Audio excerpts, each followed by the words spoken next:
Christmas Tree Decorations is a spooky story about a girl who is home alone on Christmas Eve and has a nasty encounter with a man claiming to be Santa Claus. It was Christmas Eve and an 11-year-old French girl named Juliette was decorating the Christmas tree.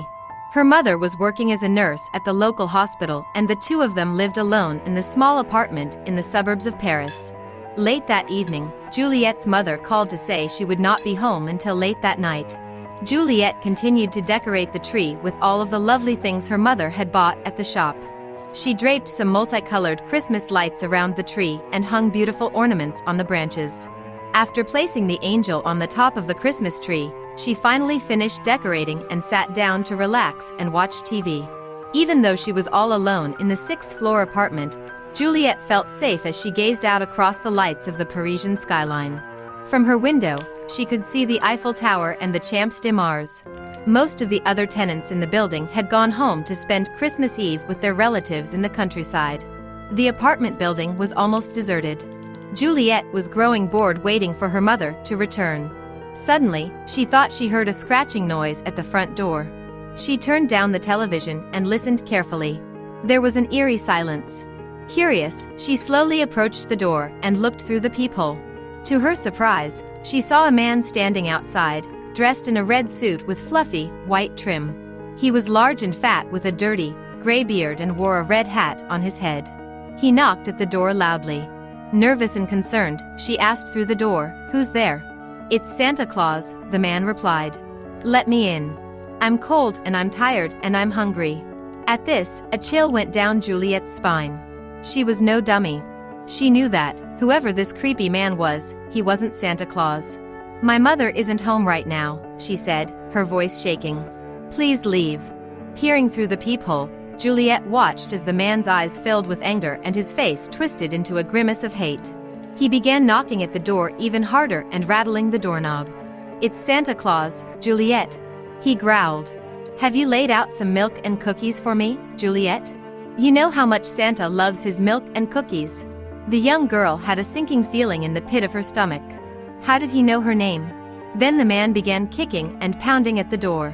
She peeked out again and saw him reach into his coat pocket and pull out a switchblade. He shoved the knife into the keyhole and tried to pry it open. Juliette was terrified. She didn't know what to do.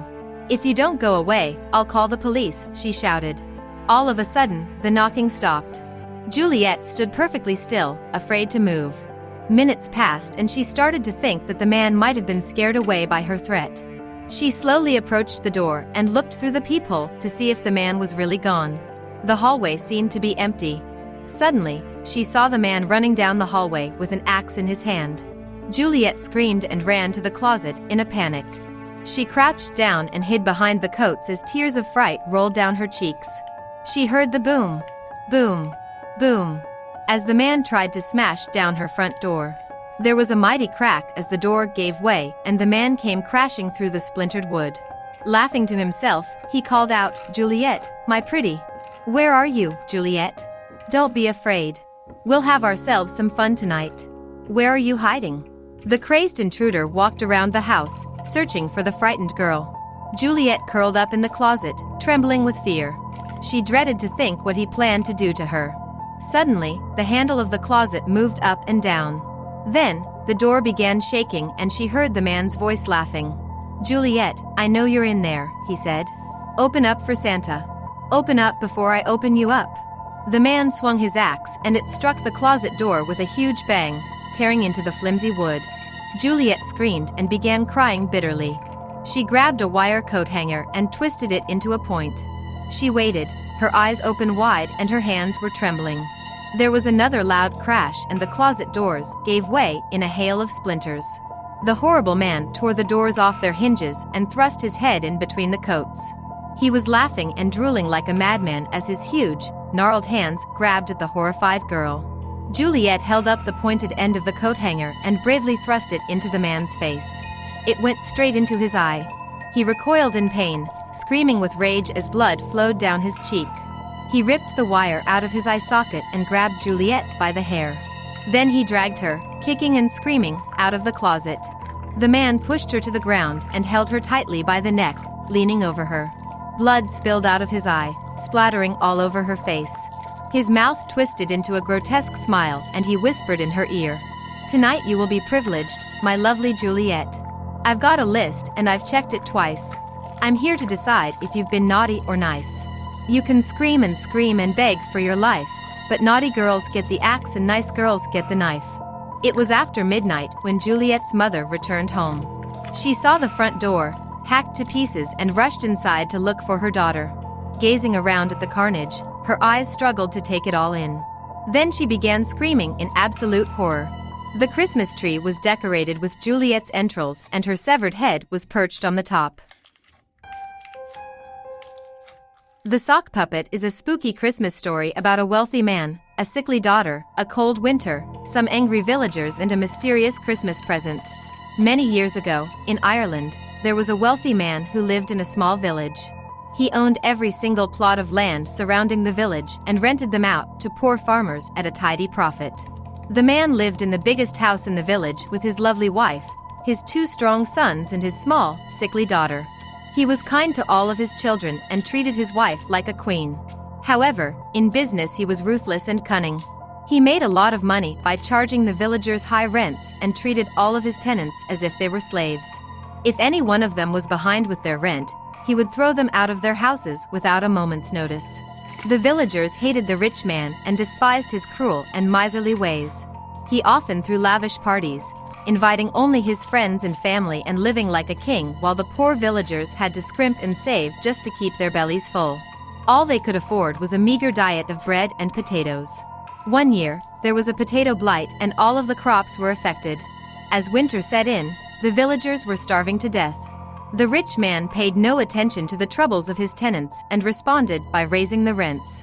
Then, as if that wasn't enough, he threw a Christmas party for his friends and family, where they enjoyed an enormous feast and drank sarcastic toasts to the plight of the starving tenants. That night, one villager arrived at the door bearing a gift. He said it was a Christmas present for the rich man's daughter. The girl opened the present and found a sock puppet inside. The villager said he had knitted himself and asked if he might have some food. In return, the rich man handed the villager one single, solitary potato and sent him on his way. Although it was a hideous old rag, the daughter seemed to love the sock puppet. She named it Charlie and put it on her hand, showing it to everyone at the party. That night, after the party was over, the father was going to bed. He paused at his daughter's bedroom door and looked in on her. She was fast asleep. Just as he was about to leave, something disturbed him. The sock puppet was still on her hand and its plastic eyes seemed to be staring straight at him. He ignored it and walked out, thinking he was just imagining things. That night, as the rich landlord and his wife slept in their chamber, they heard a knock at the door. It was their daughter. "Mama, Papa, Charlie says he needs to speak with you," she said. They saw their daughter walk in, blood dripping from one hand and the sock puppet on the other, staring at them both. "Charlie already spoke with Jacob and Michael," said the daughter, moving the sock puppet's mouth as if it was speaking. "Now he must speak with you." For weeks, the rich man's house lay eerily silent. The villagers saw no candles in the windows and no smoke from the chimney. Eventually, they decided to check on the family, and what they discovered shocked them to their very core. In the living room sat the 2 brothers. Both strong young men, had had their heads twisted off and placed on their hands as if the heads were puppets. The same had happened to the parents, who were found dead and decaying in their beds. The most disturbing sight of all was the little girl. She was sitting in the corner of the bedroom, her severed head balanced upon one hand, smiling sweetly with her eyes wide open. On the other hand was the sock puppet. Due to the rigor mortis, her arms were sticking out and it seemed as if the 2 hands were speaking to each other. Just recently, a family moved into the house. They moved to the country because the family doctor said it might help their sick daughter recover from her illness. Everything was fine until one night, when the mother heard the daughter calling out to her. Before the mother opened the door, she heard her daughter talking. She peeked in and the girl was fast asleep. "What did she need, honey?" asked the father, when his wife returned. The mother paused before speaking. "I have no idea," she said. "The poor little thing must have been talking in her sleep. Do you know where she got that awful sock puppet? She was wearing it on her hand and it almost seemed like it was staring straight at me." The Carol Singers is a scary story for Christmas about a kid whose father and grandfather go from door to door, begging for money. My grandfather was a drunk and my father was a drunk, but I never touched a drop. There's a reason for that. When I was young, times were hard and I grew up poor. My grandfather and my father never did an honest day's work in their lives. Granddad wasn't good for much, but he played the clarinet like an artist. He taught my father how to play the accordion. Every Christmas, they would gather a group of their friends and go from door to door, playing Christmas music, singing Christmas carols and begging for money. Afterwards, they would all go down to the pub and spend it on alcohol. One Christmas Eve, they brought me with them. I was too young to play an instrument, so they handed me a triangle and told me to strike it every now and then. The night was dark, the snow was falling and a cold December wind cut through us like a knife. We kept our heads down and trudged through the snow and the sleet. Eventually, my grandfather stopped and said, "This looks like as good a place as any." We were outside a big mansion, decorated with Christmas lights.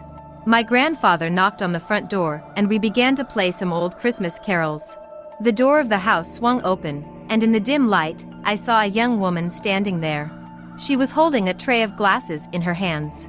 With a smile, she picked up a glass and held it out, inviting one of the men to drink. My grandfather rubbed his hands together with glee and took the glass. Just then, I looked up and, in the window above, I saw a face peering out of the shadows, a face that was hideous beyond words. I looked back at the woman in the doorway and her face was hideous too. Before I could stop him, my grandfather put the glass to his lips and knocked it back with one big gulp. "Oh, dear," said the woman, in an eerie childish voice, "you've drunk blood, sir." With that, the door slammed shut. My grandfather stumbled backwards and the glass fell from his hands.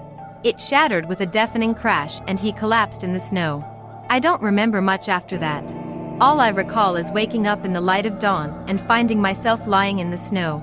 The other men were lying all around me, just waking up themselves. My father got to his feet and rubbed his head. The woman had disappeared and the house was boarded up and abandoned. All that was left was a dark red stain in the show where the glass had broken. My grandfather lay there in the snow beside it, his face all purple and swollen. He was as dead as a doornail. We hurried home that morning and called the police. They picked up my grandfather's body and brought it to the mortuary. My father told them what had happened, but they didn't believe a word of his tale. They said the house had been vacant for over 100 years. After that night, my father was never the same man again. He never let another drop of alcohol touch his lips and made sure I did the same. Purple Fingernails is a scary Christmas story for kids about a young girl who receives an evil doll as a present. There was once a little girl who had a large collection of dolls. One Christmas, she saw a doll in the window of a department store that she absolutely had to have. It had long, flowing blonde hair and a lovely blue dress. But, the thing that impressed her the most about the doll was that it had lovely, bold purple fingernails. When Christmas morning came, she was delighted to find the doll with the purple fingernails lying under the Christmas tree. She played with it all day, and when she went to sleep, she put it on the table at her bedside. That night, the little girl was awakened by strange noises. It was still dark outside. She looked over for her doll, but it was nowhere to be found. The girl, puzzled, got out of bed and walked into the hallway. The door to her parents' room was ajar, and she pushed it open softly and looked in. Her parents appeared to be sleeping soundly, so she went back to bed. In the morning, she saw the doll with the purple fingernails was sitting on the table by her bed, exactly where she had left it. She assumed that she had just been having a bad dream. But when she went into her parents' room that morning, she found them both lying dead in a pool of blood. There were 2 purple doll fingernails stabbed into their hearts. Hans Trapp is a legendary boogeyman from the Alsace and Lorraine regions of France. He accompanies Santa Claus to punish naughty children at Christmas. While Santa delivers presents and gifts, Hans Trapp delivers beatings. When Christmas approaches, naughty children in Alsace and Lorraine tremble when their parents utter the words, "Hans Trapp is coming." Everyone knows the tale of Santa's evil counterpart. According to the legend, during the 15th century, there was a rich and powerful man who lived in the heart of Alsace. His name was Hans Trapp. The people of Alsace knew him to be vain, cunning, heartless, and cruel. His life was given over to lawlessness and debauchery, and his only goal was to enrich himself by all means necessary. It was said that he worshipped Satan and used black magic and occult rituals to obtain his wealth and hold on to his power. When the Catholic Church became aware of these misdeeds, Hans Trapp was arrested and brought before the Pope in Rome. He was excommunicated from the church for the crime of sacrilege. When he returned to Alsace, he was ostracized by the local people. Everyone fled from him as if he was a wild beast. His money and land was confiscated and he was left penniless. They say he was forced into exile in the forest and isolated himself from the rest of society. He found shelter on Mountain of Geisberg in Bavaria, Germany, where he built himself a makeshift shack made from sticks. The solitude caused him to lose his mind, and he spent his days brooding and dreaming of revenge. His anger and resentment were intensified, and he became more deeply devoted to Satanism. Descending into madness, Hans Trapp began to dream of eating human flesh. The evil man was obsessed with a desire to bite into the flesh of a human arm, leg, or thigh. He roamed the countryside and disguised himself as a scarecrow by stuffing his ragged clothes with straw. He spent his time gathering sticks and hay in field and lying in wait, looking for the perfect victim. One day, he spotted a young shepherd boy making his way through the woods. The boy was only 10 years of age, but Hans Trapp was determined to kill and eat him. As he stared at the young boy, he began to drool at the mouth, imagining biting into his delicious and tender flesh. Before the boy knew what was happening, Hans Trapp pounced, attacking him viciously and running him through with a sharpened stick. Then, he dragged the dying child back to his shack, where he cut the boy into small pieces and roasted them over an open fire. When his monstrous meal was ready, Hans Trapp licked his lips and prepared to taste human flesh for the first time. However, before a morsel could enter his mouth, a bolt of lightning came from the sky and struck him dead. As the story goes, God would not allow the abomination to continue and decided to end the crimes of Hans Trapp once and for all. Since that time, Hans Trapp has remained a terrifying legend in the folklore of Alsace and Lorraine. Every Christmas, he goes from house to house, clad in his scarecrow disguise, scaring the life out of small children and drooling greedily over their tender flesh. The Girl Under the Staircase. I was around 12 years old when I got the big bedroom for myself. Me and my brother are only 1.5 years apart, and for some reason we used to sleep in the same bedroom. So, when I finally got it for myself, I was very happy. Keep in mind that we have always slept in this room, and for years it felt normal. Nothing creepy happened. But already on the first night of me sleeping alone, something weird happened. Everyone was asleep when I heard it. Someone was walking up the stairs. But I knew that everyone was asleep. My bedroom door was open. I would have noticed if anyone were walking downstairs. I lay still as a corpse. And it just continued. I knew sound of my stairs and how many times a step would sound for a person to land on the first floor. But right at the end, it stopped. My heart was pounding like I was being chased and my mind raced. But I convinced myself that it must have been my imagination. The next night, the same thing happened. Just like the night before, everyone was asleep and suddenly it sounded like someone was coming up the stairs. I thought to myself that I wouldn't be afraid. I've had seen a lot of things already at that age, and I knew how to make it go away. But just as last night, whatever was walking upstairs stopped at the last step. The third night, I convinced my friend to stay over. I hadn't said anything to her, but it was a way for me to get to sleep in the living room instead of my bedroom, since we had a pull-out sofa down there. From the living room, we could see through the kitchen directly to the staircase. But we have slept in the living room before and nothing ever happened. But then, my friend woke me up in the middle of the night. She was afraid, because she felt like someone was watching from the staircase. I looked and couldn't see anyone. It could have been my brother who wanted to come down to get something to drink or mess with us. But no. There was no one. Nothing but this eerie feeling of someone watching. We went back to sleep, but my friend wanted to go home as soon as we woke up. I then asked my brother if he had ever witnessed something like that. And he said no. That it must be my imagination. Even trying to make fun of me, saying that he could sleep in my room that night, if I was still afraid of sleeping alone. But I didn't want him to. I was not afraid. I at least tried to tell myself that. Then that night, the steps didn't stop as they did before.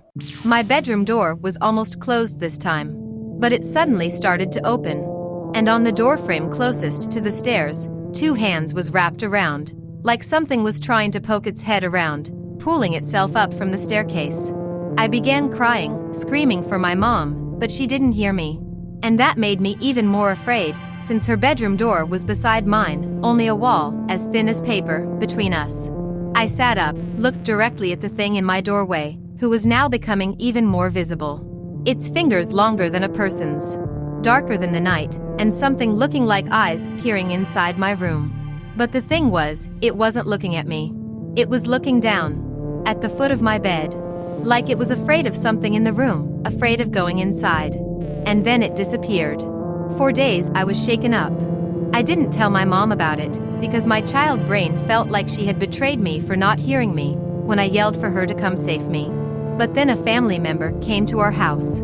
She has, like me, always been seeing stuff that others couldn't and hearing things, sensing a lot of crazy stuff, a whole story for another time. She told my mom that we should look at the little crawl space/attic between the 2 floors. That it was important. But she didn't say why. My mom then found the key. Mind you, we have never used this space, since it was too small to use for storage or anything like that. And the key almost didn't even open the old trapdoor, because it was so old and hadn't been used since we moved in. To our surprise, an old painting of a little girl lay in there. We didn't know her or where this painting came from, but she felt so familiar. My family member then said something that still to this day sends chills down my spine. And remember, I didn't tell anyone about the last encounter, and hadn't talked to this family member for a while, before she came to visit and told us to look in the attic. So this is how she looks. The girl that protects you from the dark. She said it, with a smile on her face, like she was happy to finally see an old friend. She told me that you and your friend was afraid of her. But you shouldn't be. Your brother has accepted her long ago. I almost dropped my jaw at that. She lived and died here many years ago. Before you or even the last owners lived here. And she told me that she didn't like the last owners. Didn't like your father either. She lives under the staircase, so that she hears who moves up and down and can spring into action when needed. She smiled at my mom when she said the part about my father, and I remembered how many times that he stumbled up or down the stairs, like someone had pulled a rug from under him. He even yelled at me one time, because he thought that I was the one who did something to make him fall. She protected you from the dark not long ago, though not the living dark this time. And she says that she will always be watching over you when you are vulnerable or have forgotten to raise your mental walls. After that, I must admit that I was still a little afraid when I heard footsteps on the staircase. But I reminded myself that at least the girl under the staircase had my back, if anything dark, living or not, came for me. And I always remember to keep my guard up, both physically and mentally. Always checking if people stumble when they are around me, for no reason, like it's an indication of their intentions.